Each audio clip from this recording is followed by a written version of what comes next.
Dans les questions, alors attends, question pour. Question T'as vu pour. ce que je réponds? Pour la question, tu m'as mis vol présidentiel. Ouais, Alors je te raconte, je t'ai dit qu'en fait j'ai rencontré qu'un seul président, c'est Giscard d'Estaing qui était sympa, mais serrage de main c'est tout. ouais. Et il y a une anecdote sympathique avec lui en allant à Téhéran. C'est quand on a passé la frontière, il y a les fantômes iraniens qui voulaient nous escorter Ouais. jusqu'à l'arrivée et ils n'ont jamais pu nous rattraper, sauf en courte finale. Question 2 aussi, la basse altitude. Ça, c'est une bonne question à Mach 2 au-dessus de Paris et New York. C'est catastrophique. Ouais. Il y aura quelques milliers de blessés, peut-être des morts, mais tous les carreaux des deux capitales vont tomber au sol. Donc ça va être un Ouais. carnage. Le tonneau Jean Franchi, il a fait un tonneau pour de vrai? Oui, mais en tonneau, en subsonique. Oui. Supersonique, impossible. Ouais. L'avion est détruit. D'accord, d'accord. Et tu as vu l'anecdote là sur le passage à basse altitude, à Mach 2. Ouais, le météorite, non, mais c'est une bonne. C'est une bonne. Et c'est pas vieux, hein? Ouais, ouais, ouais, il y a des images de ça. Il y a des images. Il y a des images. Oui, moi j'en ai une pour ma conférence. Alors, j'ai demandé à tous les. Alors, c'est marrant parce que j'ai dit. Je leur ai donné un format, tu sais, de questions. Je leur ai dit, quand vous voulez poser une question, vous commencez par. Tu sais, j'ai mis un exemple. Hi Alain, how are you? Oui. Et en fait, je voulais juste. Tu sais, je leur disais, mettez un point devant, c'est comme un tiret, quoi, pour dire c'est une question. C'est pas juste un commentaire ou un truc. Mais sauf qu'ils ont pris le tiret et le Hi Alain. Donc, il y a 500 Hi Alain. Euh, je profite d'enregistrer comme ça. Après, je verrai, je pourrai régler le son plus tard, mais juste j'en profite pour t'en poser deux, trois au pif. Oui. T'as dû voir tous les VIP, les acteurs, les machins des années 80. Oui. Maintenant, il y a prescription. Je veux dire, on est 40 ans plus tard. Raconte-nous des anecdotes des anecdotes rigolotes à propos de ces passagers, des acteurs, des. Oui, oui, des acteurs. Alors, par exemple, le violoncelliste Rostropovitch, qui voyageait beaucoup en Concorde, il faisait tout en Concorde quand il pouvait. Il avait toujours la même place, il était au premier rang, Ouais. à la place 1A, au premier rang, et à côté de lui, de son siège, il y avait le violoncelle. Il voyageait avec son violoncelle, qui avait une place dans l'avion, il payait le billet, évidemment, payait le billet pour le violoncelle. Bon, alors lui, on l'a eu assez souvent. Qui est-ce que j'ai eu Alain Delon, par exemple. Alain Delon, oui. parce que je suis allé à New York et il a sorti un film qui s'appelait Airport Concorde. Qui s'appelait Airport Concorde. Un navet, pas possible. On l'a regardé avec cette même communauté, parce que le film est sorti, je sais pas, il est tombé dans le domaine public ou un truc comme ça, et tu peux le trouver sur YouTube sans payer, quoi. Et on s'est fait une soirée, avec cette même équipe où on l'a regardé, quoi. Les images sont formidables. Et c'est Jean Franqui encore qui avait été mon instructeur, qui a tourné les trucs, et ils m'ont dit on a tourné des images absolument dingues, quoi. Parce qu'ils n'avaient pas d'un côté avec le nom de la compagnie fictive. Et il y a un moment dans le film, il y a moi, je suis allé le voir à New York quand il est sorti. Il est resté une journée en salle, pas plus. Non, mais c'est un film où on dirait une pub pour Concorde, et autour de ça, ils ont mis de la merde, quoi. Enfin... Oui, et alors, dans le scénario, il y a un cambriolage de banque ou je ne sais pas quoi. Moi, je ne me souviens plus, hein, parce que je l'ai vu, ça, dis donc, il y a 40 ans. Hein. Il y a un cambriolage et un gars qui part en courant avec une valise pleine de billets. Ah oui, sur le tarmac. Et voilà, sur le tarmac. Et le gars, il traverse en courant au moment où le Concorde décolle. Alors, ils l'ont fait en vrai. Et Jean Franqui m'a dit, tu ne peux pas savoir la trouille que j'ai eue. Le mec est arrivé en courant, c'était tout bien calibré au point de vue timing. C'est arrivé en courant, et nous, on avait la PC allumée, et on était chargé de décoller. La post-combustion allumée, ouais. Oui, la post-combustion allumée. Et le gars, il est passé entre les roues de l'avion. Bon, l'avion était pas à 200 à l'heure, c'était en début d'accélération, mais il était à 100, 150 à l'heure. Et le mec est passé entre les roues de l'avion. Il a fait un valdingue pas possible. La valise s'est ouverte, il y avait des faux billets partout. Et le gens m'a dit, mais j'ai cru que le gars, il était écrasé, qu'il était mort. Hein. Mais non, c'était un cascadeur qui était bien blindé. Il a fait un bond assez haut sur la piste. Mais il s'en est tiré avec des ecchymoses, quoi. Voilà un petit détail sur le. Mais autrement, ils ont tourné dans les Pyrénées, ils ont fait des trucs sympas. Parce qu'à la fin, je crois que l'avion, il se pose à Courchevel. Ouais, il se pose à Courchevel, le Concorde. Ouais. Enfin, ce qui est ridicule, mais c'est. Oui, non. Et puis à un moment, il y a un missile qui est tiré contre lui. Et là, Alain Delon, tranquille, il ouvre la fenêtre de l'avion. Oui, il tire dessus. Ouais. Il tire une fusée de secours. Et le missile va dans la fusée de secours. Et moi, je suis allé voir le film. Et le lendemain, parce que c'était la première du film à New York, je suis tombé là par hasard. Je suis allé voir le film.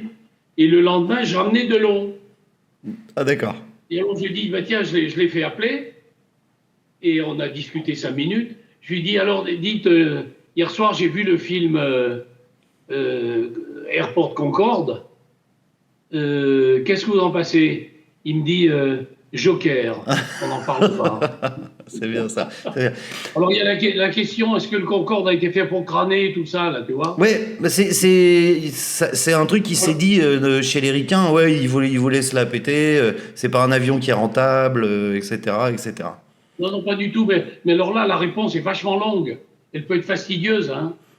Parce que je remonte au départ. Pourquoi le Concorde? Parce que au départ, à la fin des années 50, les années 58, 59, 60, le transport aérien était en plein boom. Ouais. Et tout le monde cherchait. À lancer. Il y avait, ça fumait de partout, quoi, si tu veux. Tu vois, dans les bureaux d'études. Et les Anglais faisaient des recherches, les Français faisaient des recherches de leur côté, et donc là, chaque bureau d'études travaillait de leur côté. Au bout d'un moment, ils avaient quand même ils se téléphonaient entre eux, les ingénieurs, etc. Ouais. On s'est aperçu qu'ils allaient tous dans la même direction. Ils ont dit, bon, ici, on s'associait. Donc, ça a été, je passe sur les négociations. Ils ont dit d'accord, et ils s'étaient lancés d'abord sur un avion moyen courrier, et il penchait vers le supersonique déjà. Et petit à petit, l'avion a grossi, et on est arrivé au Concorde, avec tout ce que ça a représenté. Et c'est pour ça qu'ils se sont lancés là-dessus. Et ce n'était pas pour crâner, ce n'était pas pour ça. Et les études techniques, et après on pourrait en parler, tout ce que le Concorde a apporté à l'industrie aéronautique, et j'en ai fait une liste. D'abord, est-ce que tu veux que je parle de ça? Ouais, vas-y. D'abord, l'alliage pour l'avion, le fameux alliage AU2GN, qui était assez extraordinaire, qui répondait vraiment à tous les paramètres, notamment à cause de l'échauffement, parce que la peau de l'avion monte à 127 degrés. Ouais. Donc il fallait un alliage qui tienne le choc là-dessus. Pas faire un avion en titane, parce que là, c'est abominable au point de vue coût, au point de vue fabrication. Oui. Donc, on a eu un alliage, tu vois, AU2GN, pour ceux qui sont bons en chimie encore, alliage d'aluminium et de magnésium. D'accord. Donc, ça a été très bien. Et puis après, il y a eu d'autres progrès. La motorisation. On a pris les moteurs, on a amélioré les moteurs qui étaient sur Bombardier. Ça doit être... ah non, AU c'est de l'or. Ok, d'accord, AU2GN. Ok. Oui, AU2GN, oui. Okay. Hein, c'est aluminium, magnésium. Hein. Ouais. Et puis, donc la motorisation, on a pris les moteurs qui équipaient un bombardier anglais qui s'appelait le Vulcain. Un très bel avion. Très bel avion en plus. Il en reste un en Suisse. Je l'ai vu voler. Oui, c'est bien possible. Oui. Et on a utilisé ce moteur qu'on a développé, évidemment, par des tas d'améliorations techniques, mais surtout, on a mis devant des entrées d'air. Et nos entrées d'air, c'est absolument une merveille. Parce que ce qu'il faut savoir pour le vol supersonique, il y a un élément qui est très important, c'est la taille de l'avion qui implique les masses d'air mises en jeu, les volumes, etc. La difficulté devient exponentielle quand on fait un avion plus gros. Oui. Faire un Mirage ou un Rafale en supersonique, c'est pas très compliqué. Mais faire un Concorde en supersonique, c'est extrêmement difficile. Oui, parce que les masses volumiques ne sont pas les mêmes. Ce qu'il a fallu améliorer, c'est les commandes de vols électriques qui ont été inventées. Il n'y avait aucun avion qui fonctionnait avec des commandes de vols électriques. Oui. Elles ont été inventées pour Concorde, elles ont été utilisées ensuite par Airbus. Les freins, on s'est aperçu que les freins en aluminium, les freins classiques à disque, chauffent tellement, ils chauffent, et plus ça chauffe, moins ça freine. Alors on a mis des freins en carbone, et là plus ça chauffe, plus ça freine. D'accord. Mais c'est pas le même travail. La fabrication de l'avion aussi, un énorme progrès. Avant, on faisait les avions avec des rivets et des collages. Ouais. Avec le Concorde, on a mis au point des machines numériques, fraiseuses numériques, qui creusaient dans la masse et qui faisaient les pas de vis, etc., les formes de réservoirs et tout. Et ces machines numériques ont été utilisées après pour faire des Airbus. D'accord. Les certifications de l'avion. Le Concorde, il y a à peu près 10 000 paramètres à certifier quand tu fais un avion. Oh, génial. Oui. Et nous, avant, c'était tout fait en vol. Donc, tu vois le coût que ça représente. Ouais. Et pour le Concorde, on avait mis au point un simulateur sur lequel nous, on a travaillé dans les débuts. Un simulateur qui était tellement fiable, 80% des paramètres ont été validés sur le simulateur.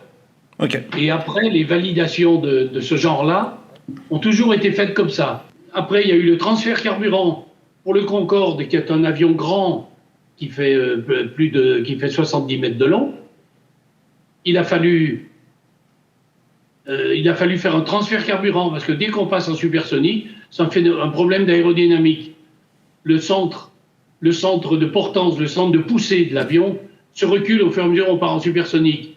Le centre de gravité ne bougeant pas, il faut reculer le centre de gravité quand on est en supersonique pour qu'ils coïncident tous les deux. Sinon l'avion tombe. Alors la question de base, c'est est-ce que tu penses qu'on verra, et si oui, quand, un autre avion supersonique? Oui. Voilà, je connais un peu le sujet, oui. Donc il y a une question, qu'est-ce que tu penses du boom supersonique XB1? Voilà. Apparemment, il y en a un qui est dans les tuyaux, qui s'appelle Boom Supersonic XB1. Je te le tape dans WhatsApp, le nom du truc. Ça, tu auras l'occasion de regarder. Oui. Boom. Alors, oui, parce que c'est une société, je pense que c'est celui-là dont il parle, une société américaine privée qui s'appelle Sonic Boom. Ouais, ça doit être ça. Qui est en train de faire un avion supersonique. Et que penses-tu du Boeing X-59 qui s'appelle normalement qui devrait voler cette année? Attends, et du X-59 Boeing qui a le surnom de Quiet Supersonic. Le Quiet, oui. Voilà. Oui, parce que soi-disant, ils ont réussi à effacer le bang. Ah, mais ça, j'ai du mal à comprendre ça. Si tu veux, le problème du bang supersonique, c'est très lié à la masse de l'avion et à la taille de l'avion. Ouais. Il y a eu des Concorde pendant les essais avant la mise en ligne qui ont traversé la France en supersonique et personne n'a rien senti parce que l'avion était très léger, il volait assez haut. Ouais. Et l'onde de choc est arrondie, n'arrivait pas jusqu'au sol. Mais c'est un cas tout à fait particulier. Alors, il y en a une qui m'a fait marrer parce que il se trouve que j'ai vu un documentaire sur l'anecdote. Donc, je te raconte l'anecdote et puis tu comprendras la question. Il y a eu aux États-Unis, à un moment, il y a un SR-71, tu vois, le Blackbird, qui a fait une blague à une tour de contrôle et qui a fait un passage très basse vitesse, très basse altitude, Parce qu'il y avait, je sais plus, je crois que c'était un des mecs de la tour de contrôle était un ancien pilote de l'armée et connaissait le gars. Et en gros, ils se sont fait plaisir et ils sont passés à ras de la tour dans un SR-71, etc. Donc Oui. la question c'est, donc comme toujours, aïe Alain, quel est, à part atterrissage, décollage, le vol à plus basse vitesse et basse altitude que tu as pu faire? À basse vitesse et à basse altitude. Ouais. Je sais pas, des trucs, un passage pour faire coucou aux copains ou j'en sais rien, ou dans un meeting. Non. Par exemple, il y a un vol, j'ai fait un vol spécial sur Turin. Ouais. Et il y avait, il paraît, j'ai vu des photos, on était annoncés, hein. On venait pour prendre des passagers pour leur faire une boucle supersonique. Ouais. Et tu m'entends quand même là, oui? Je t'entends parfait, je vais juste chercher mon. Attends, j'ai monté à côté. Donc quand on est arrivé, on s'est présenté, puis on a demandé est-ce qu'on peut faire un passage sur la piste. Alors on a pris effectivement du badin, et moteur tout réduit, mais on n'est passé pas à basse vitesse, on est passé à 300 nœuds, ouais. Après un peu plus de 500 à l'heure, à 10 mètres au-dessus de la piste, c'était moi qui étais aux commandes, je me suis régalé. À 10 mètres, d'accord, sympa. 10 mètres au-dessus de la piste, et on a fait toute la piste en long, parce qu'on nous a dit, les gars de la tour de contrôle, il m'a dit, vous savez, we have about 1 million persons all around the airport. Voilà, ouais, tout le monde était là, voilà. Et tout était embouteillé, il y avait des bagnoles partout. Super. Donc on a fait un passage à 300 nœuds, j'ai fait un passage à 300 nœuds, 10 mètres au-dessus de la piste, et puis après remonter, passage vent-arrière, train sorti, et on s'est posé. Donc effectivement, mais c'était pas à basse vitesse. Mais Turin, ça doit, tu passes à 500 à l'heure à 10 mètres du sol, ça doit secouer un peu quand même, hein. Non, parce que il y a la turbulence, mais il y a personne. Effectivement, ils avaient dégagé. Il n'y avait pas d'avion dans le coin, hein. Turin, ça doit être parce que Turin, enfin moi pour avoir été à Turin quelques fois, ça doit pas être un aéroport tout simple parce qu'il y a vraiment, il y a les montagnes sont pas loin. Non, c'est. Oui, elles sont pas loin, mais non, elles sont pas à côté. Ça n'a pas gêné du tout. Pas gêné du tout. Alors j'en profite, hein. Alors j'ai toutes les questions. Alain, c'est quoi c'était quoi le special feeling, le feeling particulier de quand t'étais aux commandes de cet avion, quoi? C'est quoi le feeling du pilote? C'est la vitesse. C'était un pied extraordinaire à piloter. Moi, je m'étais posé comme consigne pour s'entraîner, et puis parce que c'était un plaisir immense, c'est de faire toutes les montées, du décollage jusqu'à la croisière à Mach 2, tout à la main. Alors qu'on nous avait bien dit, mettez le pilote automatique quand vous pouvez. Le pilote automatique, il gère le domaine de vol et comme il faut. Mais moi, je le faisais tout à la main. Et le pied de voler à Mach 2, ou déjà en supersonique, le passage du mur du son, est passionnant aussi à constater. On voit le phénomène aérodynamique. Il y a une question, il y aura une question spécifique à ça. Ouais. Parce qu'au passage du mur du son, il y a une telle perturbation aérodynamique que l'avion vole très mal. Ouais. C'est catastrophique au niveau des pressions autour de l'aile, au niveau d'importance et tout. Donc les performances de l'avion s'effondrent. Pendant tout le transonique, de Mach 98, 0,98 à Mach 1,15 à peu près. Et ça dure combien de temps, ça? Eh bien ça dure 7-8 minutes. D'accord. 7-8 minutes. Mais là, les performances, on voit les performances de montée, ce qu'on appelle le variomètre de montée, le vario devient très bas, alors que dans toutes les autres phases, en subsonique, même en haut subsonique, jusqu'à Mach 95-96, on a des performances exceptionnelles en Concorde, des montées extraordinaires. Et après, dès qu'on accélère, on voit les performances, dès qu'on passe Mach 1,15, Mach 1,2, 1,20, vers Mach 1,30, là, les performances s'améliorent énormément. Qu'est-ce que tu appelles les performances? C'est, tu vois, la réponse aux commandes, Non, par exemple, le taux de montée. Ouais. Le taux de montée devient extraordinaire de plus en plus. Ok. Aujourd'hui, et alors, un exemple sur le taux de montée. avec le Concorde, tu me diras si je peux dévier un peu là-dessus. Vas-y. Quand on allait sur Rio, il faut savoir qu'au-dessus de l'équateur, dans la stratosphère, c'est-à-dire au-dessus de 12 000, 13 000 mètres, l'air est très froid sur l'équateur. C'est l'inverse. L'air est très chaud sur les pôles, et à haute altitude, l'air est très froid sur l'équateur. D'accord. On avait la température standard, normalement, est de moins 56 degrés sur toute cette zone-là, de la stratosphère, jusqu'à 25 000 mètres à peu près. Et là, quand on était sur l'équateur, au lieu d'avoir moins 56 degrés, on avait moins 85, moins 86. C'est-à-dire ce qu'on appelle standard moins 30. Tu vois ? Mais standard moins 30, d'accord, je vois. Par rapport au standard, c'est 30 degrés en dessous. Ouais. Et quand il fait froid, ça c'est valable dans tous les cas pour tous les avions, quand plus il fait froid, mieux les performances sont d'autant meilleures. D'accord. Et là, il se trouve qu'en Concorde, on était limité en altitude à 60 000 pieds. 60 000 pieds, c'est-à-dire 18 500 mètres. On pouvait monter au-dessus, l'avion, mais on nous demandait de rester à 60 000 pieds pour un problème de sécurité. Si on a une dépressurisation dans l'avion, il faut qu'on soit à une altitude respirable. Par exemple, un pétain hublot. Ouais. Il faut qu'on soit à une altitude respirable pour les passagers à 4000 mètres. Ouais. Donc, il fallait pouvoir descendre de 60 000 pieds, c'est-à-dire 18 000, à 4000 mètres en moins de 5 minutes. Donc, on a vu une descente extrêmement sportive. Hein. Oui. Vous l'avez fait en entraînement ou... Non, on l'a fait qu'au simulateur parce que c'est vraiment très violent. Oui. C'est très violent. D'accord.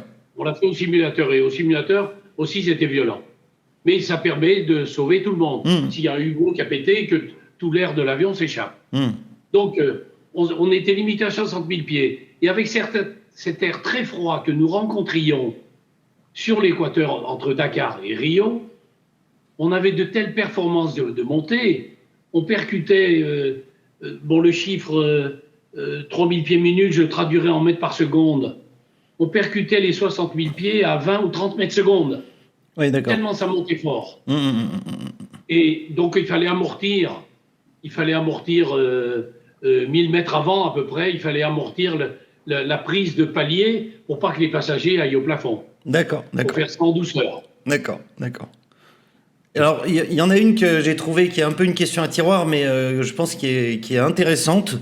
Hi Alain, comme d'hab. Attends, je vais traduire comme je peux. En gros, il parle un peu de l'impact du Concorde sur la culture à la fois des compagnies aériennes, mais aussi la culture en général. Quel impact tu penses que cet avion a eu sur l'imaginaire populaire, y compris chez les pilotes, hein? Oui, alors, pour le chapitre pilote, pour le passer rapidement, tout pilote aurait rêvé voler sur Concorde. Oui. C'était un engin extraordinaire. Moi, quand j'en parle, quand je voyage dans d'autres compagnies et que je parle avec les autres pilotes, et ils me demandent sur quel avion j'ai volé, je parle de mes Boeing 747, mes Boeing 727, et de mes tout débuts sur la Caravelle, qui n'existe plus depuis longtemps, et puis je leur parle du Concorde. Et là, tout le monde se retourne. C'est pas possible. La preuve en est, c'est qu'il y a je ne sais pas combien de centaines de personnes qui ont posé des questions. Oui. Alors, pour les pilotes, c'est un rêve. Et pour les passagers, il faut savoir que nous avions des passagers qui ne voulaient plus voyager autrement. Oui. Beaucoup de passagers ne voulaient voyager qu'en Concorde. Pourquoi ? Parce que d'abord le temps, évidemment. On faisait New York en 3h15, 3h20. Oui, donc ça veut dire que je suis businessman à Paris. Je me lève à 7h. À 8h, j'ai ma première réunion de 8 à 10. Oui. Je prends le Concorde, je pars à New York. Oui. Allez, 4 heures en comptant le temps de machin. Voilà, tu décolles. Moins 7, t'arrives à 8h, t'arrives à l'heure où t'es parti. Tu arrives 2 heures avant. T'arrives 2 heures avant. Il faut savoir qu'on décollait de Paris à 11h du matin et on arrivait à New York à 9h du matin. En fait, on arrivait à 8h30. Mais bon, le temps commercial, on comptait 4 heures. Il y a 6 heures de décalage horaire entre Paris et New York, et nous, on mettait 3h30. Mettons 4 heures. Le passager, il arrivait à 9h. On avait beaucoup de gens comme ça. On avait quelques hommes d'affaires comme ça. Il y avait une salle très bien équipée, très bien installée à New York, où avant de partir, à 8 h du matin, comme tu dis, avant de partir, il avait téléphoné à son collègue, ou la veille, il lui avait dit, on se retrouve à l'aéroport à 10 h du matin, le temps de sortir, etc. Il y avait des casse-routes qui étaient prêts, ils avaient une salle de réunion. Ouais. Le gars, il bossait, et on redécollait de New York à 13 h. Le gars, il bossait pendant 2 heures, il discutait, il remontait dans l'avion, dans le Concorde. On était à 22 h à Paris. Là, il fallait rajouter le temps, le décalage horaire, plus le temps de vol. On était à 22 h à Paris. Et il rentrait chez lui. À 11 h du soir, il était chez lui. Ok, le mec, il a fait 2 journées de... Okay. Et il a bossé, il a rencontré ses clients ou ses collègues new-yorkais pendant 2 heures à l'aéroport. Ils ont pu discuter, etc., etc. Un repas leur était servi, tout se passait bien. D'accord. Alors dans la même lignée, dans la même un peu sur j'allais dire l'impact culturel, quel est toi ton sentiment en tant qu'expert et pilote sur la fin du Concorde quand ça a été retiré, et alors que tout le monde disait le supersonique, enfin moi quand j'étais gamin, bon après j'ai peut-être eu une enfance un peu bercée par le Concorde, mais ça devait être le futur, quoi. Et ça a été quoi ton sentiment quand on a dit on arrête ça, quoi? Oui, beaucoup d'amertume, c'est certain, mais il faut savoir que le Concorde, on en a construit 20 en tout. Il y avait les prototypes, les avions de pré-série, etc. Et il y en a eu 7 à Air France et 7 à British Airways. Et après, la construction s'est arrêtée. Alors après, l'histoire des politiques, etc., c'est un autre problème dont on pourra parler. Mais il n'y avait pas assez d'avions construits. Ouais, donc tu perds les ingénieurs, tu perds la filière. Tu perds un peu les compétences, on construit plus les pièces. Donc nous, Air France, on en a cannibalisé 2. Ouais. On en faisait voler 5 à plein temps. On prenait des pièces sur 2. Il n'y avait plus tellement d'approvisionnement. Oui. Parce que les pièces c'était vraiment du spécifique, hein. C'était pas le boulon de 12 que tu trouves chez Ikea, quoi. Non, pas du tout. C'était des pièces tout à fait spécifiques. Et au point de vue moteur aussi, bon, il y avait des moteurs de rechange, mais on n'a pas développé la motorisation. Il y aurait eu 200 avions construits, le problème aurait été différent. Et utilisé, ça aurait été différent. Alors, ça a été dommage. Et ce qu'il faut dire sur l'arrêt du Concorde, si tu veux, c'est que il y a beaucoup de passagers qui me l'ont dit, parce qu'on avait beaucoup d'habitués. Quand il m'a dit, si vous arrêtez le Concorde, c'était à l'époque où moi j'ai volé, c'était en plein boom, puisque j'ai fait les premiers stages. Ouais. Et toi, tu étais promo A1 ou A2, un truc comme ça? Oui, la promo, le stage 001. Ouais, d'accord. Air France 001. Okay. C'était le premier stage Concorde. Et il y a des passagers qui nous ont dit à cette époque-là, parce qu'on en parlait, et à chaque fois qu'il y avait un changement de gouvernement, un changement de politique en France, les hommes politiques disaient, nous, on va faire des économies, on va arrêter le Concorde. Ils ont tous dit ça, mais ça a continué. Mais beaucoup de passagers nous ont dit, vous vous rendez compte, si vous arrêtez le Concorde, c'est la première fois dans l'histoire des civilisations que l'on va régresser. Ouais, je suis d'accord avec ça. Actuellement en 3h30, et après, maintenant, c'est en 8 heures. Hein, ce sera plus possible. Ouais. Tu vois, il y a un problème. Alors, ok, je t'écoute. Et des collègues à moi, bon, moi, mes petits-enfants ne m'ont pas dit ça, mais ils auraient pu me le dire, effectivement. Des collègues m'ont dit, les petits-enfants leur ont dit, dis donc, papy, c'est vrai que tu allais à New York en 3h30, ouais. Mais maintenant, pourquoi on y va en 8 heures? C'est pas normal. Oui. Mais... Non, mais je suis d'accord avec ça. Alors, j'ai plein de questions, évidemment, évidemment en simulateur. Est-ce que ça passe sous la Tour Eiffel? Oui. Alors, je t'ai répondu en WhatsApp. Alors, effectivement, moi, on parlait des tonneaux tout à l'heure. Ouais. J'ai fait des tonneaux au simulateur. Et au simulateur, je suis passé sous la Tour Eiffel et sous l'Arc de Triomphe. Mais tu dois passer comme ça pour l'Arc de Triomphe. Un peu sur la tranche, oui. Ouais, d'accord. Mais au simulateur, tout est permis. Alors, je connais des gens qui paieraient très cher pour voir ça. Hein. Et tout ça à 300 nœuds. Donc 400, 500 à l'heure, quoi. Non, 500, ouais, 530 à l'heure. Il y avait une question, là pour le coup, de quelqu'un qui bosse qui a un peu la même... il y avait...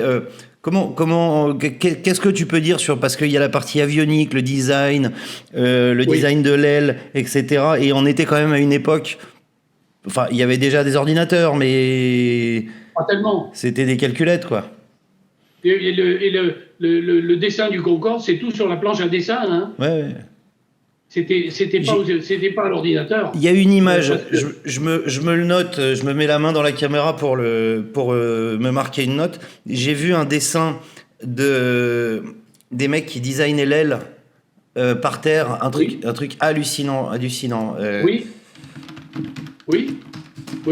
Je connais cette image. Déjà, les gars en plat ventre.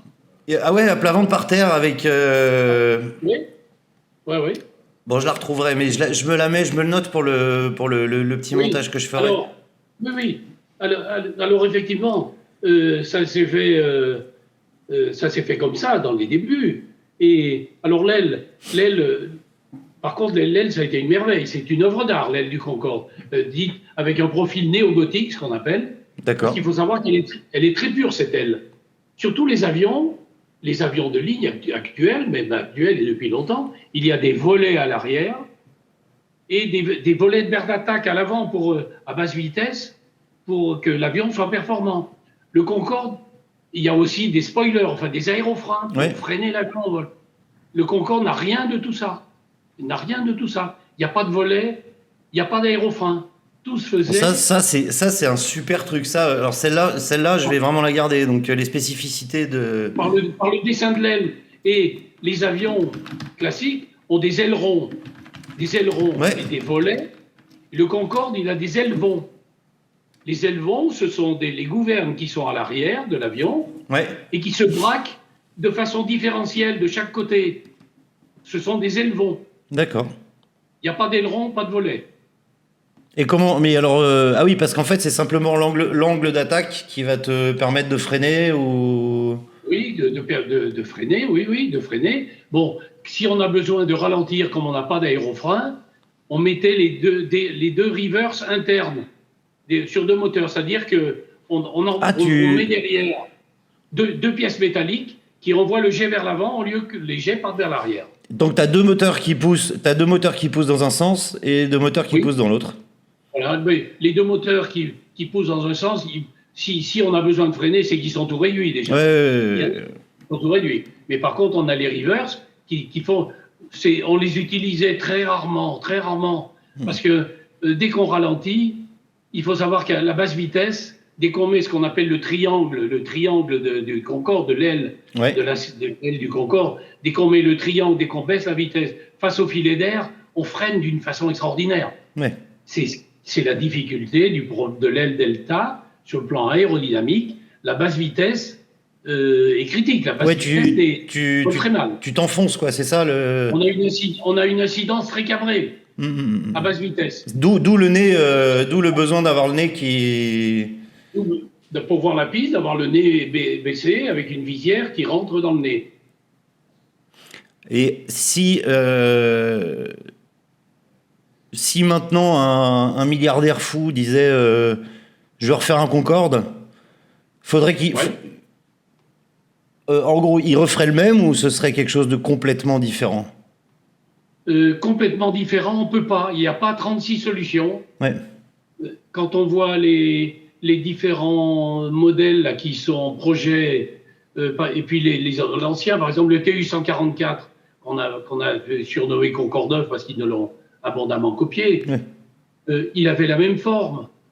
Quand on voit un Mirage, l'aile Delta, c'est la même forme. Il n'y a pas 36 solutions. Il n'y a pas 36 solutions. Par contre, et on pourrait parler de l'avionique, on avait une avionique, nous, des années 50, 60, 70. L'avionique maintenant serait complètement différente. Il y a plus les instruments ronds que nous avions dans le cockpit. Là, tu pourrais afficher quelque part une photo du cockpit où on voit tous ces instruments ronds. Je mets ma main quand il y a des images à rajouter. Ok. Photo du cockpit. Donc ça, j'y pense. Ouais, ok. Donc en fait, la solution Concorde, elle est pas extensible à l'infini. Tu peux pas faire un Concorde avec 600 personnes à bord, par exemple. Actuellement, non. Ouais. C'est à tel point que quand les Américains se sont dit, dans les années 72, par là, que ils savaient qu'on faisait un Concorde, un avion supersonique, ils ont dit, mais comment? Mais nous, on va faire aussi. Donc ils ont lancé un appel d'offres. Il y a Douglas et Boeing qui sont présentés avec 2 solutions un peu différentes. Mais le Douglas ressemblait tout à fait à un Concorde. Boeing, c'est eux qui ont eu le marché, qui s'appelait le Boeing 2707. C'était un avion à géométrie variable. Ah oui, il y avait les... Ouais, d'accord. Qui volait à Mach 2,7, qui est déjà catastrophique. Parce que dès que tu dépasses Mach 2, notre croisière, c'était 2,02. Dès que tu dépasses ce chiffre de 2, les difficultés sont exponentielles. Oui, je comprends. Au bout de température, tu ne peux plus faire un avion en AU2GN comme nous. Il faut que tu fasses un avion en titane. Et là, c'est catastrophique, là. Et Boeing a dit, on va faire, nous, le 2707, on va emmener 300 passagers, on va faire Mach 2,7, etc., avec une géométrie variable. Et les pivots, ça a été un truc abominable à imaginer. Mais j'imagine les pivots, parce que c'est des gros machins à faire tourner, quoi, surtout à Mach 2, quoi. Pour faire pivoter l'aile qui se replie en supersonique et qui s'ouvre pour éviter le problème de l'aile delta, justement. Qui s'ouvre à basse vitesse pour ressembler un peu à un avion classique. Et au bout de quelques années, j'ai les chiffres, mais il faut que je me le rappelle. C'est pas... Très rapidement, Boeing a dit, écoutez, on est désolé, on ne sait pas le faire. Donc il y a une maquette qui est construite, qui est en Pennsylvanie, dans un musée de l'air. Mais c'est tout ce qu'il y a. Ils n'ont pas réussi à le faire. Il n'y a pas 36 solutions. Si quelqu'un veut faire un Concorde, un avion supersonique avec 100 passagers, ça va ressembler. Le projet de Sonic Boom là, qui devrait voler, maintenant ils ont dit peut-être 2025, 2026, mais je ne sais pas comment ils vont faire ça. Il transporte 50 passagers et il fait Mach 1,7 maximum. Ouais, d'accord. Il fait pas Mach 2. Écoute, alors apparemment celui-là, je pense qu'il doit être pilote parce qu'il parle de crew resource management, donc de gestion de l'équipage. De CRM, ouais, de CRM. Il dit comment, parce que pour eux c'est nouveau, hein, c'est des gens qui ont jamais connu ça. Qu'est-ce que c'était le cockpit à 3 personnes? Voilà. Le cockpit à 3 personnes était très intéressant et sur un avion avec la technologie du Concorde était obligatoire. Le travail du mécanicien était primordial. C'est lui qui rebalançait le fuel en vol. C'est lui qui balançait le fuel, c'est lui qui, si jamais on a une entrée d'air, un des vérins, parce que chaque rampe d'entrée d'air, il faudrait que je parle de comment ça marche, il y a 2 rampes qui descendent au fur et à mesure qu'on passe en supersonique, pour bloquer l'air, parce qu'il faut que le réacteur respire de l'air en subsonique. De l'air en subsonique, qui soit entre 500 et 800 à l'heure. Donc il y avait ces rampes. Chaque rampe, il y a 2 vérins. Chaque vérin est manœuvré par 2 calculateurs. Tout ça se fait automatiquement, mais et c'est arrivé, si un des calculateurs, un des vérins tombe en panne, le mécanicien faisait la manip, lui, en manuel. Oui, donc... Il peut agir dessus. Et s'il ne peut pas baisser les rampes, on ne peut pas faire du supersonique. Ouais, impossible de faire du supersonique. Le transfert carburant, c'était automatique, mais s'il y avait un problème, une vanne qui ne s'ouvre pas, ou une pompe qui ne se met pas en route, parce qu'on ouvre une vanne et après on met la pompe en route, s'il y en a un des deux qui ne marche pas, le mécanicien le faisait manuellement. Donc la position du mécanicien était primordiale. Sans lui, on ne peut pas voler. À tel point que, comme j'ai eu la chance de faire les premiers vols du Concorde, j'ai réalisé très rapidement en ligne. J'ai dit, mais si jamais j'ai un mécanicien qui a une crise cardiaque, comment on fait? Parce que nous, on n'avait pas appris. Oui, c'était une... Ouais. Et très rapidement, dans l'année qui a suivi, on nous a mis des séances de simulateurs en place mécanicien. Oui, d'accord. Que vous soyez capable de Voilà, que celui-ci a un problème, il a une incapacité intellectuelle temporaire, et même peut-être permanente, qu'on puisse capable de ramener l'avion au sol, en faisant les transferts carburant qui vont bien, pour avoir le bon centrage, en manœuvrant les rampes d'entrée d'air comme il faut. Donc ça a été mis très rapidement dans les séances de simulateurs qu'on faisait chaque année régulièrement. Ça répond en partie un peu à la question. J'avais une question sur les... Toi, tu as fait 7 ans, hein, c'est ça, de Concorde. Sur les 7 ans de Concorde, tu as dû voir... en gros, c'était à quel point à la fois la formation, l'entraînement et l'avion même, entre le premier jour où tu es monté dans un Concorde et le dernier jour, est-ce qu'il y a des choses qui ont changé ? Non, enfin des choses qui ont changé. Personnellement... Bon, déjà, il y a le coût de la formation pour être capable de remplacer un mécano si le mécano tombe mal. Oui, il y a eu des petites choses. Mais parce que vous deviez débugger un peu l'avion en même temps. Il était tout neuf, cet avion, quoi. Un petit peu, oui. L'avion était neuf et surtout, c'est qu'on allait dans un domaine de vol complètement différent. Oui, alors... Par exemple, au stage Concorde, on a eu un cours au sol, à un moment, qui durait 1 heure, qui s'appelait météo supersonique. C'est l'anecdote que je cherchais. C'est l'anecdote que je cherchais. Donc ça, c'est bien. C'était un des profs que j'avais eu à l'École nationale d'aviation civile, à l'ENAC. Un prof météo. Il est arrivé, il nous dit, les gars, moi je vais vous expliquer la théorie, tout ce que vous savez. La troposphère où on évolue, la tropopause, qui est la limite avec la stratosphère. Voilà ce qui se passe. Et dans la stratosphère, au-dessus de 12 000, 13 000, ce qui se passe au-dessus, vous allez nous le dire, parce que nous, on ne sait pas ce qu'il y a au-dessus. On ne sait pas comment ça se passe. Oui, parce qu'ils envoyaient des ballons, mais... On a de temps en temps un ballon sonde qui passe, de temps en temps un mirage qui nous amène une info quand on lui demande sur des choses. Mais maintenant, ce qui se passe au-dessus, vous allez nous le dire. Et effectivement, on a vers 18 000 mètres, on a découvert quelques petites choses qui n'étaient pas connues. Et sans surtout jamais aller côté politique, etc., il y a un feeling, en tout cas dans les gens de ma génération, qui a eu une espèce d'âge doré où on allait sur la Lune, où on se disait dans 10 ans on serait sur Mars. Maintenant, ce qu'on voit, c'est que les mecs qui ont été sur la Lune, c'est plus que des papis, c'est vraiment des anciens. Voilà, et il y a eu le Concorde qui est quand même... c'est quoi le premier vol ? C'est 60... Le premier vol, ça a été le 2 mars 1969. 69, donc on est sur quelque chose qui a 50 ans. Pourquoi il y a...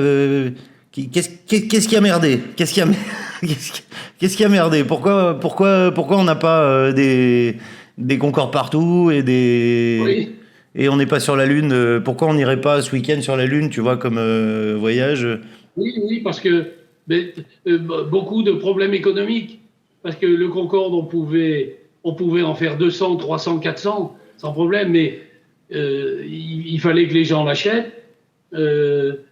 C'est des chocs pétroliers, ces trucs-là, ou... Il y a eu le choc pétrolier qui a fait beaucoup de mal. Bon, le pétrole est beaucoup plus cher qu'à l'époque du choc pétrolier maintenant. Hein, oui, il est beaucoup plus cher, mais le pétrole, le kérosène qu'on utilise dans les avions et qu'on utilisait dans le Concorde, ça vaut 40 centimes le litre. Hein. C'est bien moins cher que l'essence. C'est du pétrole très peu raffiné, le kérosène. Hein. Donc c'est pas cher. Mais c'est pas ça le gros problème. Le gros problème, c'est qu'il fallait s'y mettre. Et construire un Concorde, ça coûte cher. Il faut en vendre un paquet pour les rentabilités. Il faut s'y mettre à plusieurs pays. Ouais. Techniquement, on savait faire. Tu sais que j'ai lu, j'essaie de me documenter un peu quand même pour pas poser des questions bêtes. J'ai lu un peu, mais en termes de projet Concorde, comme par exemple on va construire un luminaire machin, on va construire une tasse, on va construire une table, en termes de projet d'ingénierie, c'est apparemment le plus gros projet de l'histoire humaine, devant la bombe atomique. Oui. C'est de l'ordre de 300 000 personnes impliquées dans le projet Concorde. Voilà. Absolument. Et on peut rejoindre le problème économique là-dessus, c'est que pour faire le Concorde, parce que faire du supersonique, c'est tellement compliqué qu'il a fallu innover. J'en ai un peu parlé, le problème de la motorisation, l'alliage, les freins au carbone, les commandes de vols électriques, etc., etc. C'est évidemment. Et tout ça a été mis au point, et tout ça a été entièrement repris par Airbus, les machines numériques fraiseuses.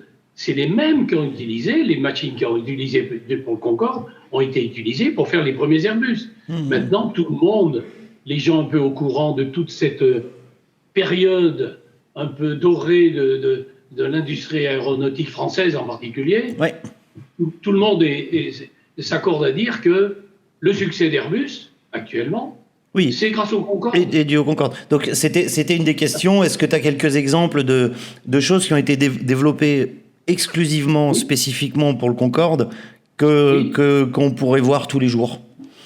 Absolument. J'en ai parlé tout à l'heure. Les freins au carbone, par exemple. On s'est aperçu que le Concorde, quand on freinait, parce qu'on a une masse relativement importante, à basse vitesse, à cause de l'aile del delta, on roule beaucoup sur la piste, on décolle à une grande vitesse, bien plus que les avions normaux. Donc, si on doit s'arrêter dans les limites de la piste parce qu'on a une panne à un moment qui permet de s'arrêter dans les limites de la piste, on va énormément freiner, mais des freins à disque en aluminium, c'est impossible. Ça peut pas marcher. Plus il chauffe, moins il freine. Il faut l'inverse pour nous. Et donc, on a mis des freins au carbone, avec chaque roue à 8 disques de carbone quand même. Oui, d'accord. Et plus ça chauffe, plus ça freinait. Et là, ça a marché. Et maintenant, tous les avions de ligne, dans le monde entier, ont des freins en carbone. Donc il y a l'outillage, il y a le... J'avais entendu, je ne sais pas si c'est une rumeur ou quoi, mais il y avait quelque chose avec le pare-brise du TGV, l'avant du TGV. Oui, un peu. Effectivement, ça ressemblait un peu, mais c'est pas tout. C'est un peu ça, mais chaque élément, il y a 3 couches différentes au niveau du pare-brise du Concorde. Et chaque couche est un peu plus épaisse que celle du TGV. Mais je crois que tu avais une anecdote d'ailleurs à propos du pare-brise. Tu avais une anecdote, je crois, à propos du pare-brise du Concorde. Oui. Mais dans les débuts, on a sur un vol sur Washington, parce que New York nous a été interdit, mais la capitale fédérale ne rentre pas dans la réglementation qui nous interdisait d'aller aux États-Unis. On n'avait pas le droit d'aller aux États-Unis. Il y a un endroit où on pouvait aller, c'était à Washington, sur l'aéroport de Washington Dulles. Donc on est allé très rapidement. Au bout de 3 mois, on est allé à Washington. Et je fais un départ sur Washington et on passe en supersonique, on accélère. Et aux environs de Mach 1.6, Mach 1.7, un énorme... Là, alors, il faut savoir que le nez se relève, se met dans l'axe. Et pour récupérer le profil, il ne faut pas que je bouge trop, pour récupérer le profil de l'avion, on met une visière. Oui, il y a une visière qui remonte, Et voilà, une visière qu'on remonte. Je mets une main parce que je mettrai une image. Je mets une photo de la visière. Et cette visière est constituée de petits panneaux qui ont 20 cm de large. Et on était en train d'accélérer et d'un seul coup, une énorme explosion. Moi, j'ai même baissé ma tête. Oui, ce qui est très utile, j'imagine. Si tu as le pare-brise qui pète à Mach 1.7, c'est la visière. Et quand je relève la tête, je vois le panneau devant moi comme un pare-brise de voiture en petits morceaux, mais le panneau était toujours là. Et alors, au simulateur, avec les ingénieurs et tout, et j'avais eu la chance de faire 3 vols d'essai, moi, avant la mise en ligne de l'avion, avec mon instructeur qui était pilote d'essai, qui était l'adjoint Turca. On a étudié toutes les pannes possibles, et ça, on n'en a jamais parlé. C'est jamais arrivé. Et c'était... Donc, on était parti dans la Manche, on accélérait, et on était vers le 8 ouest, on abordait l'Atlantique. Et avec mon collègue, on se dit, bon, on ne peut pas aller à Washington comme ça, autrement, au sol là-bas, on va planter l'avion. En plus, quand on va baisser la visière et baisser le nez, est-ce que les morceaux qui vont tomber ne vont pas nous bloquer le nez en position haute, etc. Il vaut mieux qu'on passe à Paris. Donc, on est revenu, on est vite repassé, vite réduit les moteurs. Et vous êtes posé nez... Non, finalement, on a pu le baisser. Okay. Mais ce qui est intéressant à noter, c'est que on a tout de suite réduit, on est repassé en subsonique. En subsonique, on volait à Mach 95. le Concorde, c'était même en subsonique, volait plus vite que tous les avions. Hein. Il n'y en a aucun qui volait à 84. Mais comme on avait fait 1h30 avec du supersonique, on a mis 3 heures pour revenir. On a eu le temps de parler à la radio. Petite anecdote, quand le contrôle aérien, une fois qu'il a senti qu'on maîtrisait la situation et qu'on revenait, il nous demande What happened to you? Alors moi, je lui dis à la radio, We broke our visor. Grand silence à la radio. Grand silence. Can you say again? Alors peut-être mon accent n'est pas terrible. Alors, je lui ai dit de nouveau, parce qu'on avait du boulot entre-temps. Bon, je lui répète, We broke our visor. Alors, il n'avait toujours pas compris. Et il croyait quoi? Mais il ne comprenait pas que c'était la visière. Ah oui, oui, d'accord. On avait fait, nous, la qualif en anglais aussi. Hein, mais il n'a pas compris. Lui, il ne savait pas qu'il y avait une visière dans le Concorde. Oui, d'accord. Le contrôleur anglais, qui était même de Shannon, irlandais en plus, donc, ne connaît pas, absolument pas la géométrie de l'avion. Il ne sait pas qu'il y a une visière. Alors il m'a dit, Can you spell it? Alors, Victor, India, Sierra, Oscar, Romeo. Ah, ok, you have a visor. Yes, we have, and we broke it. Et voilà, et on est rentré. Donc on est rentré, on a eu le temps de dire ce qui se passait, on a eu 3 heures pour rentrer. Et ils ont eu le temps d'affréter un Mystère 20 de Toulouse à Paris, de nous amener une visière, d'amener pour cet avion une visière neuve. Ah oui. Mais nous, on s'est posé, on a changé d'avion, parce qu'il fallait le réparer quand même. On a changé d'avion, on est reparti. Super, super. Ça, c'est des anecdotes géniales. Hein, pour l'audience, c'est des anecdotes. Sur le plan ingénierie, donc tout le monde s'est posé. Ça a chauffé dans les bureaux d'études d'aérospatiale. Parce que qu'est-ce qui s'est passé? Alors, ils ont fait des essais en soufflerie, en chimie, etc. Ils ont tout étudié. Et ils sont arrivés à la conclusion... Pas trop près. Qu'au bout de 200 cycles de montée en température et de descente en température, ça ne pouvait plus arriver. D'accord. Le matériau de la visière était stabilisé. C'est un peu l'histoire Il y avait un avion qui est à Hawaï, je crois, qui passait son temps à passer de chaud à froid, etc. et qui avait perdu... Il y avait tout le dessus de l'avion qui était parti. Il y avait une histoire de cyclage thermique... Oui, puis à cause de le dessus de la cabine était parti, mais c'était aussi parce qu'il tournait beaucoup dans de l'air marin, de l'air salé, et il avait été corrodé. D'accord. Bah super, écoute, on a presque tout fait. Alors je suis désolé, mais l'interview du 18 risque d'être à peu près exactement la même. L'avantage, c'est que là, au moins, j'ai un backup en cas de, il se passe quoi que ce soit. On peut quand même faire l'interview, voilà. Ouais, je coupe la partie où j'ai allumé une clope, hein, ça, d'accord. J'avais une question marrante et qui me rappelle une anecdote que tu m'avais dit une fois ou deux, où vous dépassiez en consommation, genre vous aviez 3 heures de vol, mais vous consommiez plus que tout le pétrole qu'il y a dans l'avion par heure. Enfin, quand vous la question c'était Alain, comme toujours, est-ce que tu as eu la chance de open up the throttle, tu vois, est-ce que tu as eu la chance de mettre tout à fond et de laisser l'avion y aller, quoi? Alors, question intéressante, parce qu'on avait toujours les manettes à fond. D'accord. Eh ben écoute, c'est bien ça. Les manettes, il y avait 0,01, quoi. C'est la manette. Il fallait les claquer. Il y avait un boulon. Il y avait un boulon spécial en face de chaque dans le cockpit. Quand on mettait les manettes, il fallait qu'il y ait un claquement parce que ça déclenchait plein de choses derrière. Les post-combustion, par exemple, là, derrière, qui allaient cracher, qui nous donnaient une poussée supplémentaire, elles étaient armées, mais elles ne fonctionnaient. On les mettait au sol à moteur tout réduit, on les armait, c'est des petites palettes que tu pourras montrer sur le tableau de bord si tu veux, que tu vois au bas des manettes, et les post-combustion se mettaient en service, le carburant était injecté en plus dans les réacteurs à l'arrière. Ah oui, donc c'est là... Et là, et donc vous aviez 100 tonnes... On les laissait à fond. Ouais. On les bloquait à fond quand on était à vitesse zéro au décollage de Roissy.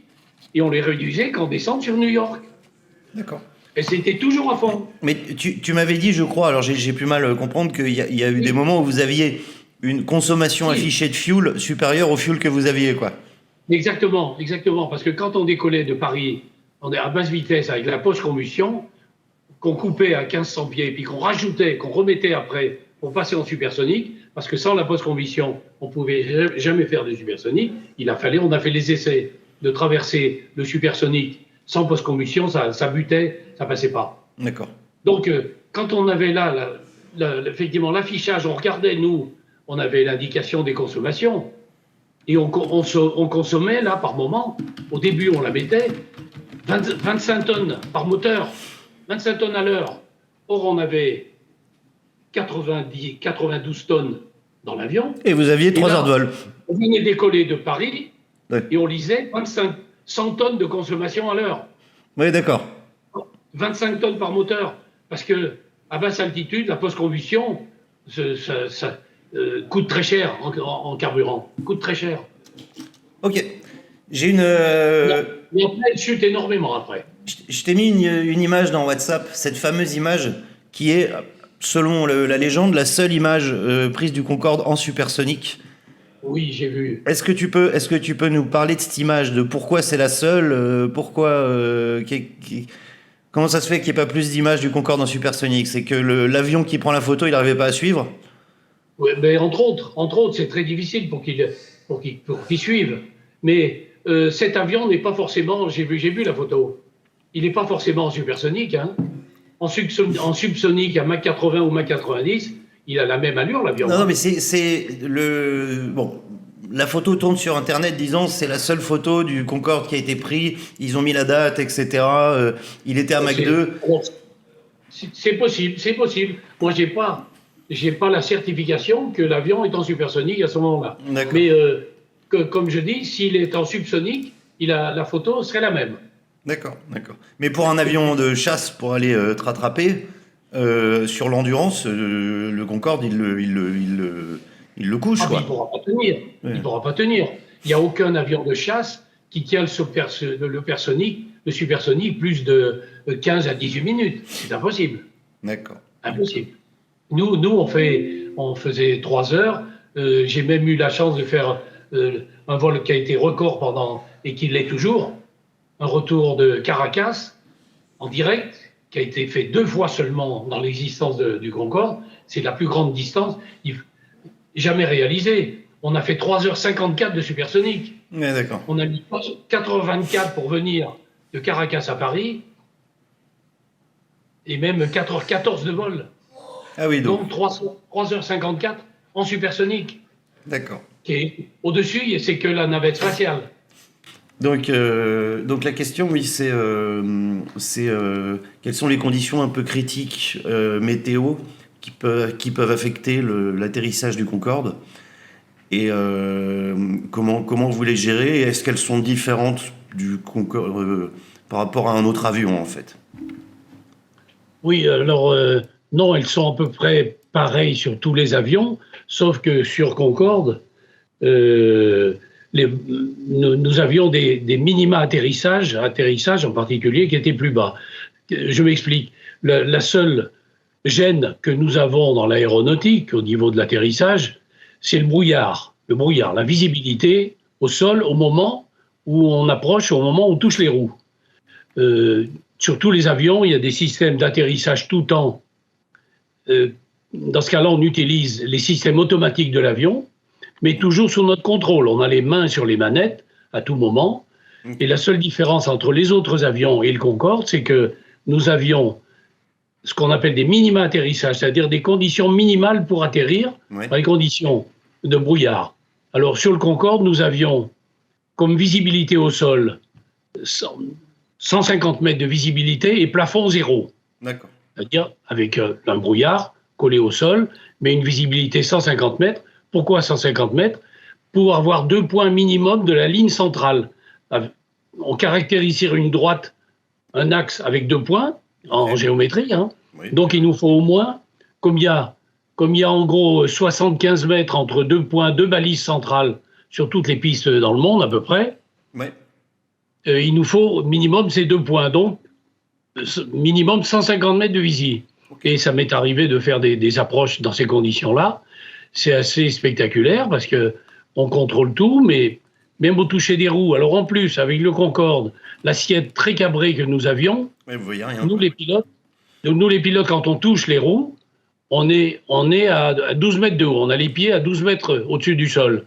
Donc très souvent, dans ces atterrissages par temps de brouillard, on est encore dedans, alors qu'en dessous, il y a 150 mètres de visie. D'accord. Et donc, l'avion fait le toucher des roues, fait le décrabé, c'est-à-dire s'il y a du vent de travers, il remet l'avion dans l'axe. Et j'ai expérimenté ça plusieurs fois. Les touchers sont remarquables, sont très doux, contrôlés par nous. Et au moment où on touche, nous, on débranche tout. Et c'est nous qui baissons, comme on est à 12 mètres de haut, qui posons le nez de l'avion, la roulette avant, sur le sol. Et après, on gère les moteurs réduits, les rivers, etc. On gère la fin d'atterrissage. Donc, voilà la réponse. C'est à peu près comme sur tous les autres avions. Les conditions un petit peu délicates pour nous, c'est le gros brouillard très épais. Mais le vent de travers, ces trucs-là, vent de travers, tout ça, c'est la même chose. Oui, alors le vent de travers, c'est un peu un autre problème et c'est très facile avec le Concorde grâce à l'envergure. On a une envergure de l'avion de 26 mètres total, d'un bout de l'aile à l'autre.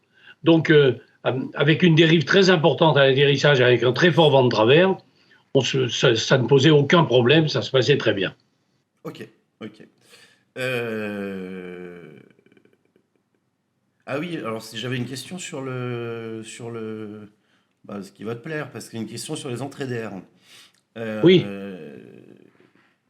Comment, alors au niveau au niveau de l'atterrissage et du décollage, en fait, quel est l'impact de ces entrées d'air? Alors en anglais, entrée d'air, c'est air intake, pour information. Ouais, lui, il a mis engine nacelle, là, mais... oui, alors voilà, ça se comprend. Mais le terme qu'on utilisait, nous, c'est air intake. Okay. Au niveau atterrissage et décollage, aucune influence des entrées. Je coupe juste ma caméra, parce que comme ça t'es cadré en entier, ça évite de me voir. Oui. Mais je suis là. Hein. Voilà. Okay. C'est bon? Oui, c'est bon. Ah oui, mais je te vois plus là, oui. Ouais, c'est bon, ça fait rien. Sinon, ça rajoute un... Au niveau atterrissage et décollage, les entrées d'air n'ont aucune influence. C'est-à-dire que à quoi servent les entrées d'air? Les entrées d'air, c'est vraiment le poumon de l'avion et c'est l'immense réussite de cet avion sur le plan technologique et sur le plan ingénierie.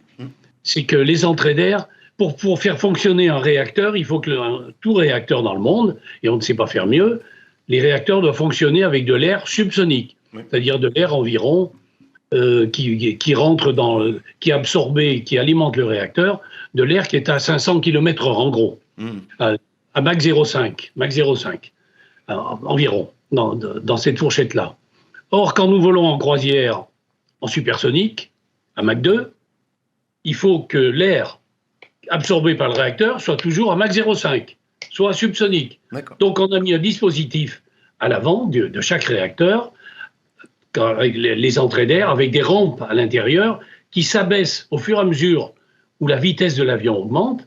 En s'abaissant, elles font une espèce de bouchon, elles empêchent l'air de pénétrer dans le réacteur, donc il est ralenti. Les ondes de choc se produisent à l'intérieur de ces entrées d'air, donc il y a des phénomènes de pression absolument fantastiques là-dedans, mais ces entrées d'air marchent très bien, et elles descendent. Okay.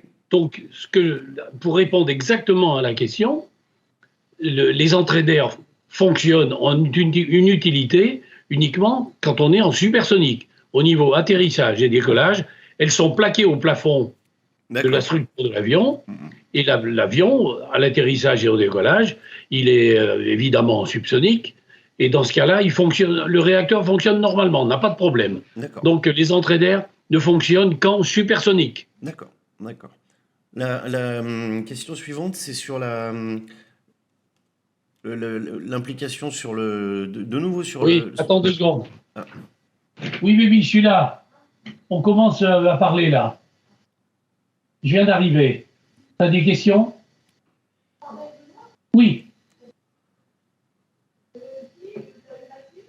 Non, pas du tout. Toujours pas de réponse.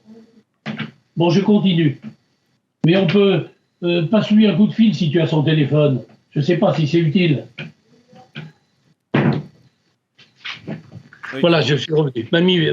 Maman vient d'arriver. Ok. Oui, donc la question suivante, c'est sur la vitesse d'approche qui est particulièrement élevée.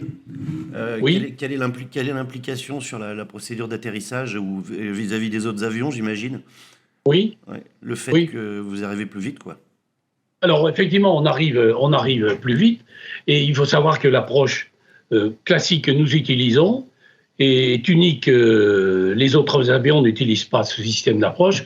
Nous avons une approche qu'on appelle décélérée.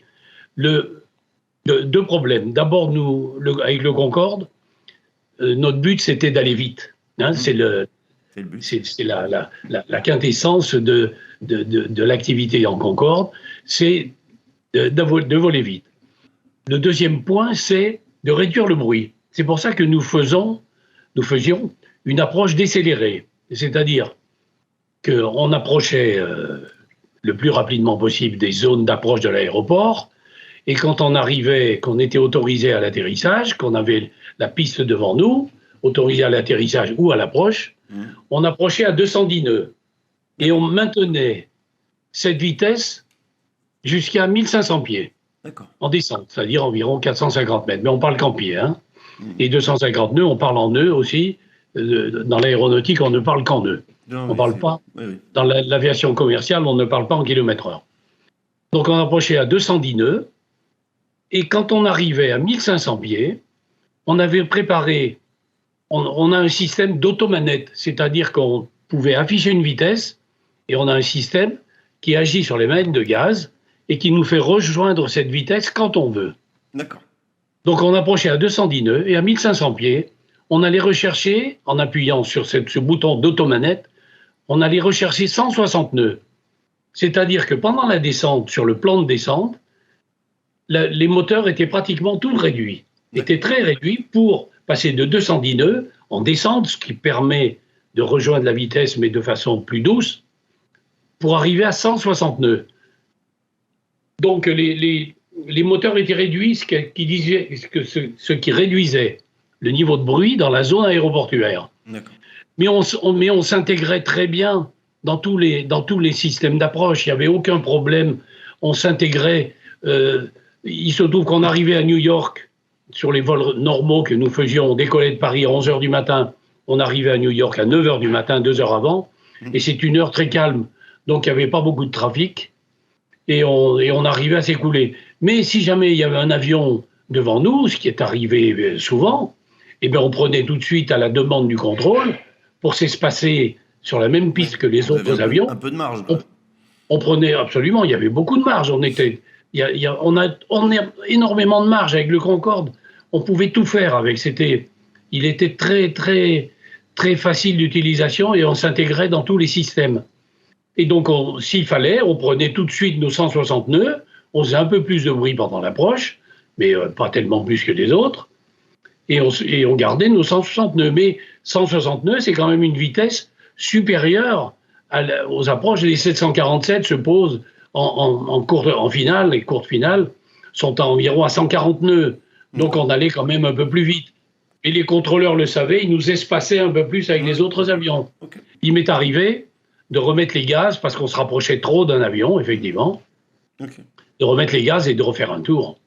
Évidemment, il y avait une question sur, vu la vitesse de décollage et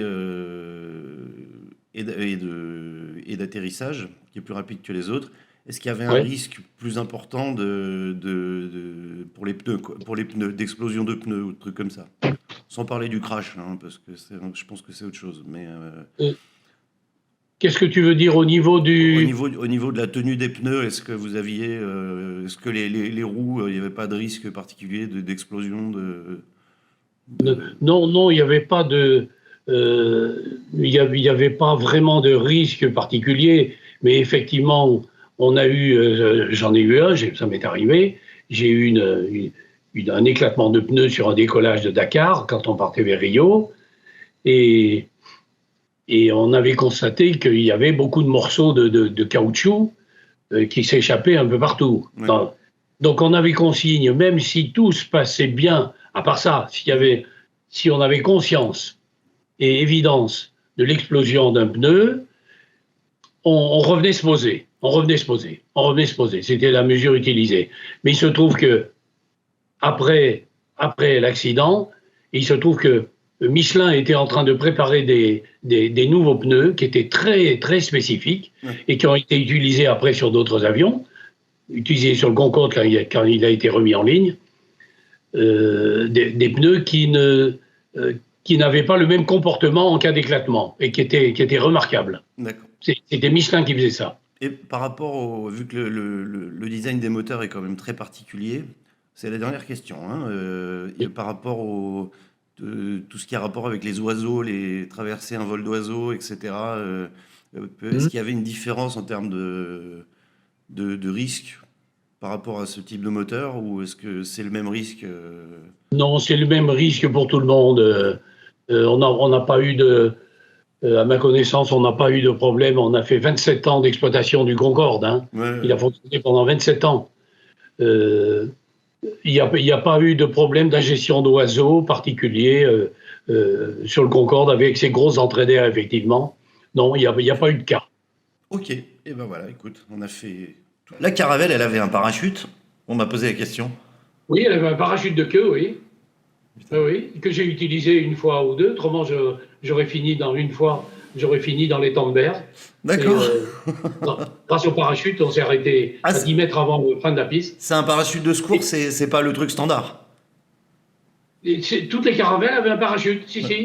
Par contre, le Concorde en essai, parce qu'il ne savait pas comment, à haute altitude notamment, comment ça allait se comporter, s'il allait prendre une attitude extrêmement cabrée, à cause de l'aile delta, il ne savait pas, ils avaient mis un parachute.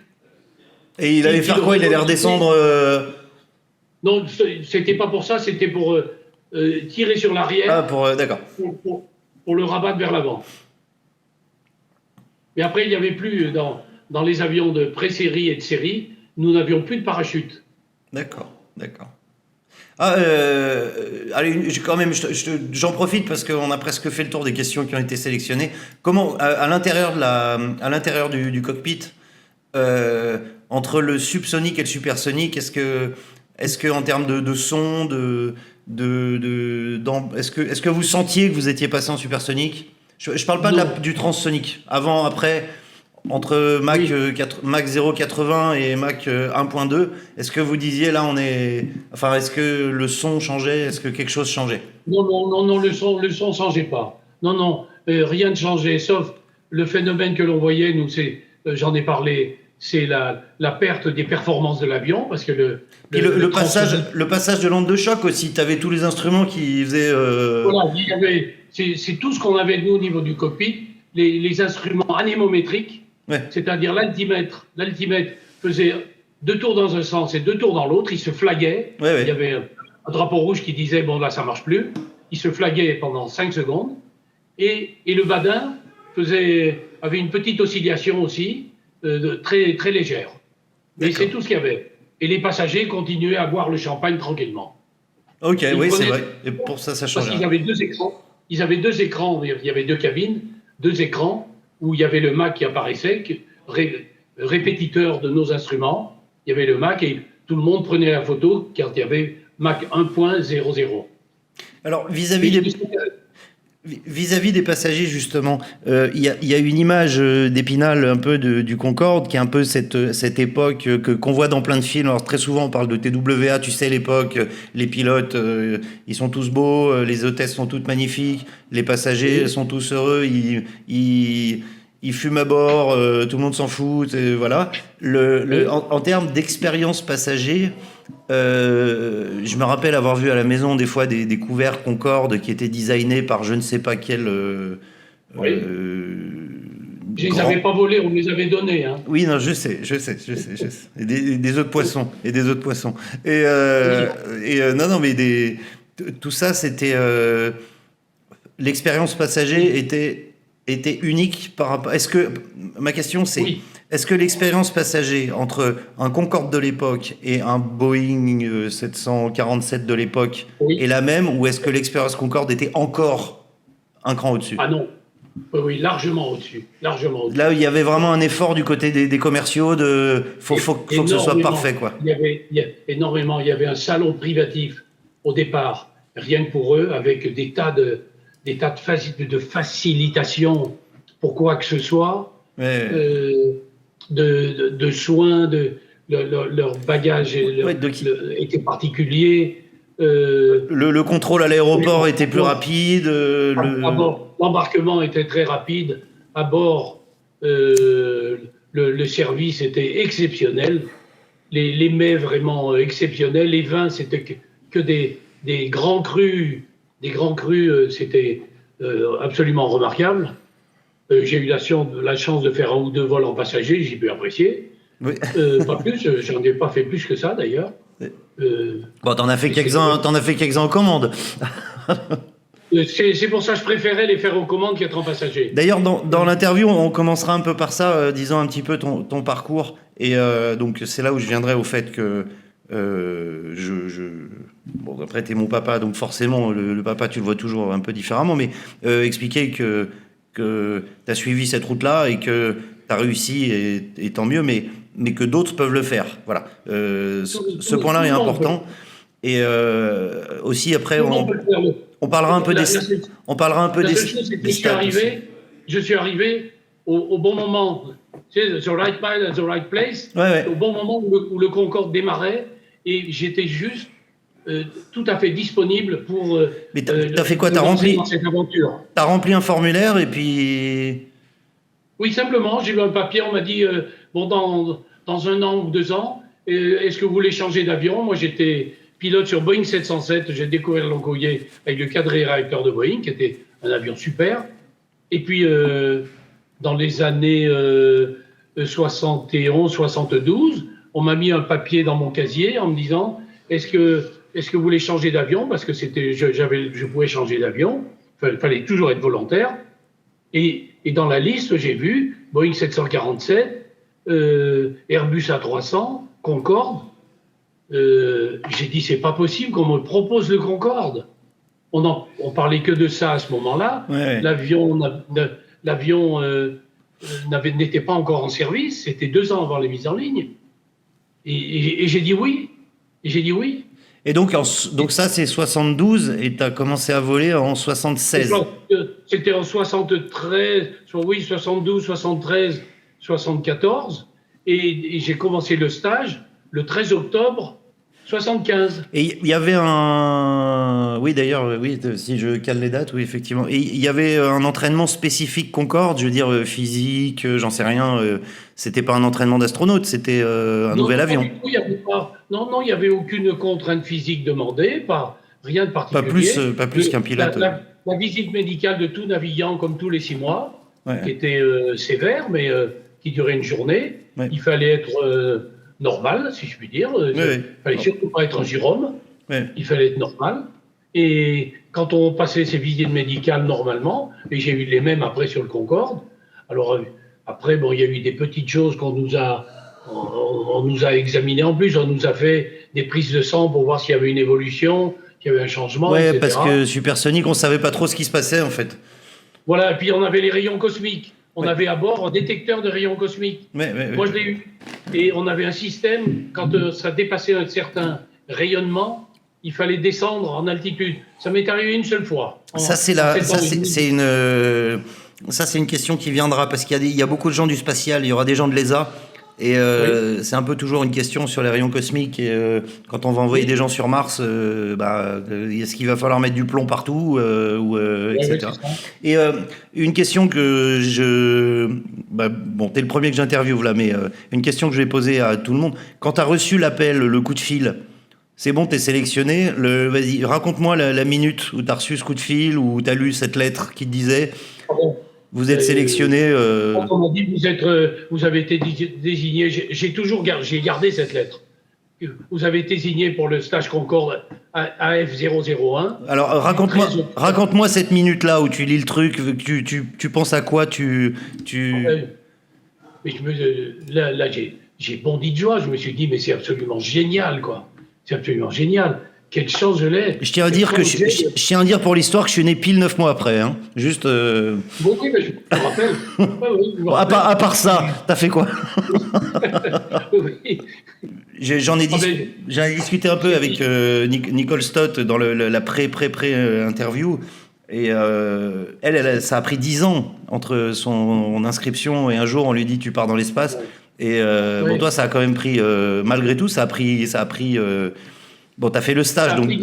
Entre le moment où j'ai été porté volontaire, où j'ai eu la réponse, ça a pris 1 an et demi, 2 ans. Voilà. Où je l'avais marqué sur un papier. Et est-ce qu'il y a une minute pendant ces 1 an et demi, 2 ans où t'as pas pensé à ça? Très peu. Non. Tu pensais. Où est-ce que ça en est? Où est-ce que ça en est? Ok. Et alors, petit détail, mais qui est administratif, je sais pas si ça vaut le coup d'en parler. On verra. C'est que quand je me suis marqué volontaire, il y a le chef du service carrière à Air France. Oui. 1 an avant qu'on me dise c'est bon, il m'a appelé en me disant attention, M. Bataillou, vous allez perdre, parce qu'il y avait un amortissement. Il y a un amortissement. Quand tu changes d'avion, on t'impose de rester un certain temps sur l'avion parce que ça coûte cher, la qualif, de faire un autre avion. Donc on t'impose. C'est plusieurs millions, je crois que c'est 3-4 millions pour un 747, un truc comme ça. Oui, mais on disait même plus que ça. Ouais. En euros, on parlait avec les heures de vol et de machin, et les heures de simulateur facturées par Aéroformation, on parlait d'une centaine de millions, hein, facile. Hein.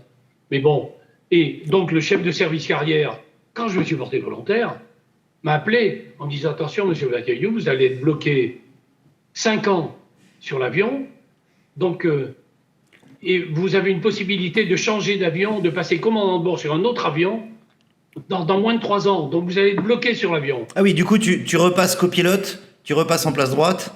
Oui, alors j'ai dit, je prends. Ouais. Je prends, je laisse pas ça. Et là, je me suis dit, je vais me défoncer dans cet avion, dans un domaine entièrement nouveau, et on va bosser pour que cet avion marche bien. Okay. Et effectivement, j'ai mis le paquet, j'ai été très motivé. Après, alors, c'est des questions post 11 septembre qui sont toujours un peu difficiles à poser, mais je vais la poser quand même. J'ai cru entendre dans des repas de Noël, etc., mais peut-être que c'était le bon vin qu'on buvait à Noël. T'as eu certains VIP que t'as pu asseoir aux commandes sans qu'ils touchent à rien, évidemment. Oui. Je pense à un en particulier, un chef d'orchestre, où c'était son anniversaire ou je sais pas quoi. Voilà, Herbert von Karajan. Oui. Quand ils sont montés à bord, c'était au départ de Paris. Sa femme et lui. Sa femme nous a fait passer un petit papier en disant c'est l'anniversaire de mon mari. Il est pilote, je savais qu'il était pilote, il avait un petit biréacteur.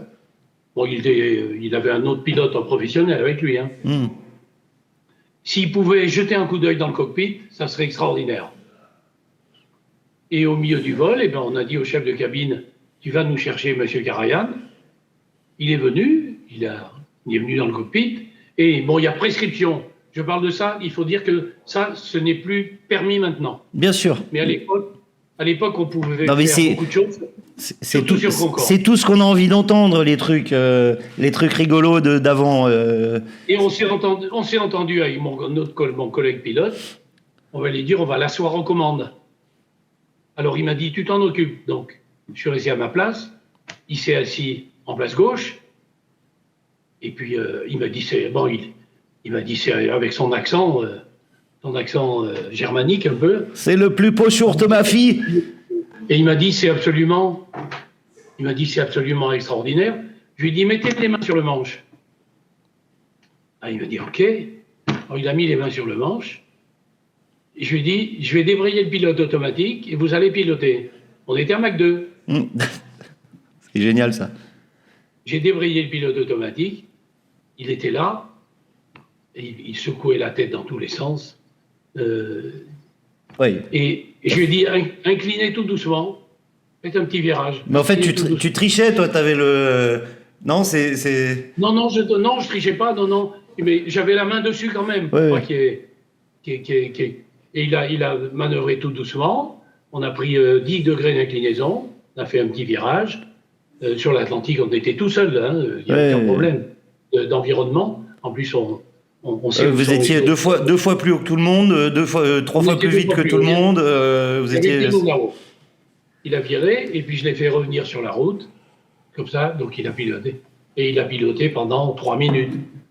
Mais le mec, il s'en souvient toute sa vie. Hein. Il s'en souvient toute sa vie. Après, sa femme nous a laissé, il nous a dit, mais c'est extraordinaire ce que vous m'avez fait faire. Sa femme nous a fait un mot en partant, parce qu'il lui a raconté, évidemment. Il lui a dit, vous savez, ce que vous avez fait là, c'est le plus beau jour de sa vie. Ouais. Et pourtant, il a fait des trucs, hein, Karajan. Hein. Ah oui, il a fait des trucs.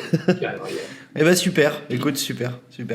Je sais pas si tu sais, mais il y a 10 jours à peu près, il y a Hubert Reeves qui est mort. Oui, je sais. Il vient de mourir.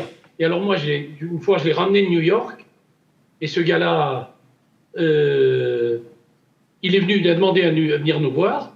Alors il est très, très adorable, et dans le cockpit, il nous dit, écoutez, vous savez, j'ai quelques compétences. Je lui dis, mais bien sûr, moi j'ai lu tout vos bouquins. Je lui dis, notamment, j'ai dévoré votre premier bouquin qui est sorti en 80-82. Patience dans l'azur. Patience dans l'azur, voilà. Mais je lui dis, bien sûr, j'ai adoré vos bouquins. Il me dit, écoutez, donc vous savez que j'ai quelques compétences, mais en aviation, je n'y connais rien, et en particulier en aviation supersonique. Tu vois, ce gars-là qui me dit ça, j'ai dit, je rêve, quoi. C'est une lumière, ce gars. Non, c'est clair. Et un très grand pédagogue. Et un vulgarisateur, mais au bon sens du terme, extraordinaire.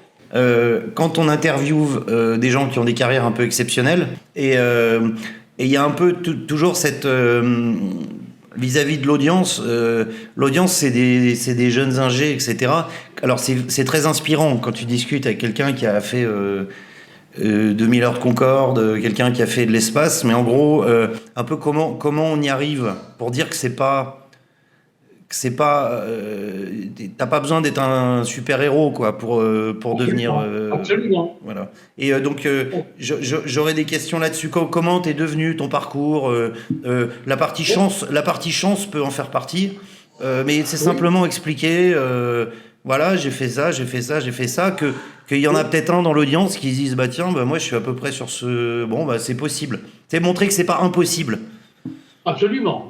Mais ça, quand je fais des baratins dans les lycées, j'insiste énormément là-dessus. Voilà, c'est absolument. On n'a pas besoin d'être un surhomme. Pas du tout. Ok. Bah écoute, c'est super.